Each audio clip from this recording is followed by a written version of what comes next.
Mientras Pedro y Juan hablaban a la gente, se presentaron los sacerdotes, el capitán de la guardia del templo y los saduceos.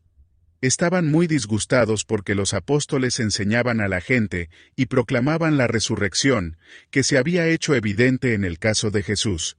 Arrestaron a Pedro y a Juan, y como ya anochecía, los metieron en la cárcel hasta el día siguiente.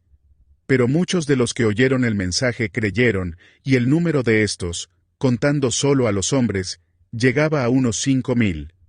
Al día siguiente se reunieron en Jerusalén los gobernantes, los líderes religiosos y los maestros de la ley.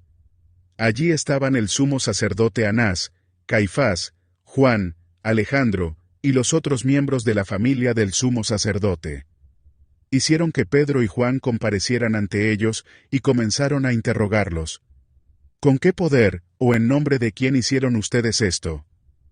Pedro, lleno del Espíritu Santo, respondió: Gobernantes del pueblo y líderes religiosos, hoy se nos procesa por haber favorecido a un paralítico, y se nos pregunta cómo fue sanado. Sepan, pues, todos ustedes y todo el pueblo de Israel que este hombre está aquí delante de ustedes, sano gracias al nombre de Jesucristo de Nazaret, crucificado por ustedes, pero resucitado por Dios.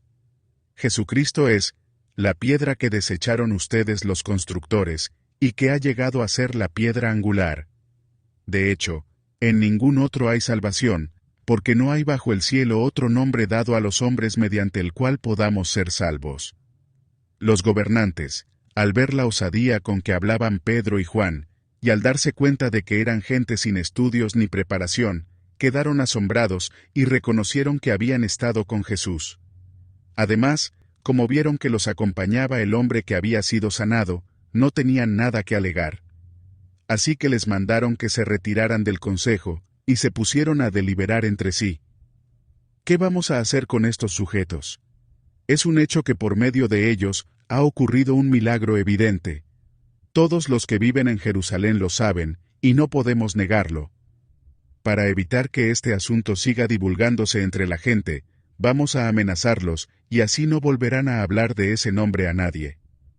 Los llamaron y les ordenaron terminantemente que dejaran de hablar y enseñar acerca del nombre de Jesús. Pero Pedro y Juan replicaron: ¿Es justo delante de Dios obedecerlos a ustedes en vez de obedecerlo a Él? Júzguenlo ustedes mismos. Nosotros no podemos dejar de hablar de lo que hemos visto y oído. Después de nuevas amenazas, los dejaron irse. Por causa de la gente, no hallaban manera de castigarlos. Todos alababan a Dios por lo que había sucedido, pues el hombre que había sido milagrosamente sanado tenía más de 40 años. Al quedar libres, Pedro y Juan volvieron a los suyos y les relataron todo lo que habían dicho los jefes de los sacerdotes y los líderes religiosos. Cuando lo oyeron, alzaron unánimes la voz en oración a Dios. Soberano Señor, Creador del cielo y de la tierra, del mar y de todo lo que hay en ellos, tú, por medio del Espíritu Santo, dijiste en labios de nuestro padre David, tu siervo: ¿Por qué se enfurecen las naciones, y en vano conspiran los pueblos? Los reyes de la tierra se rebelan, los gobernantes se confabulan contra el Señor y contra su ungido. En efecto, en esta ciudad se reunieron Herodes y Poncio Pilato, con los gentiles y con el pueblo de Israel, contra tu santo siervo Jesús, a quien ungiste para hacer lo que de antemano tu poder y tu voluntad habían determinado que sucediera. Ahora, Señor, toma en cuenta sus amenazas y concede a tus siervos el proclamar tu palabra sin temor alguno. Por eso, extiende tu mano para sanar y hacer señales y prodigios mediante el nombre de tu santo siervo Jesús. Después de haber orado, tembló el lugar en que estaban reunidos. Todos fueron llenos del Espíritu Santo, y proclamaban la palabra de Dios sin temor alguno. Todos los creyentes eran de un solo sentir y pensar. Nadie consideraba suya ninguna de sus posesiones, sino que las compartían. Los apóstoles, a su vez, con gran poder seguían dando testimonio de la resurrección del Señor Jesús.